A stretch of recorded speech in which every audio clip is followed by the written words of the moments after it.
చెట్టు లెక్కగలవా ఒనరహరి పుట్ట లెక్కగలవా. చెట్టు లెక్కగలవా ఒనరహరి పుట్ట లెక్కగలవా. చెట్టు లెక్కి ఆ చిటారు కొమ్మన చిగురు కోయగలవా. ఒనరహరి చిగురు కోయగలవా. హాయ్, అందరికీ నమస్కారం. చందుతో ఇలా అడిగితే మార్కెట్కి తీసుకెళ్లి చింత చిగురు కొని పెట్టారు, చెట్టు మాత్రం ఎక్కలేదు. ఇలాంటి బడాయి మాటలకు తక్కువ లేదు, కానీ కర్రీ ఎలా చేయాలో చూపిస్తాను. నేను ఎలా చేశానో చూపిస్తాను. పప్పు కూర, చెటాకు చింత చిగురు, 1 కప్ కందిపప్పు గంట సేపు నానబెట్టి ప్రెషర్ కుక్కర్లో ఉడకబెట్టాను.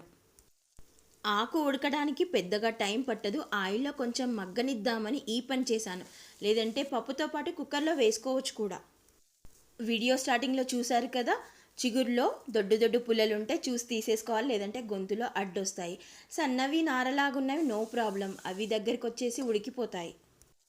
ఆకు మగ్గగానే ప్రెషర్ కుక్కర్లో ఉడికించిన కందిపప్పు వేసి, పప్పుకూర చిక్కగా ఉండాలంటే ఇలాగే వండుకోవచ్చు. కాస్త వదులుగా కావాలంటే నాలాగా కొంచెం నీళ్ళు పోసుకోవాలి. కూరలో పప్పు వేసుకున్న తర్వాత ఆకు పప్పు రెండు కలిసి మంచిగా ఉడికేంత వరకు మరో 5-10 నిమిషాలు ఉడికించుకోవాలి.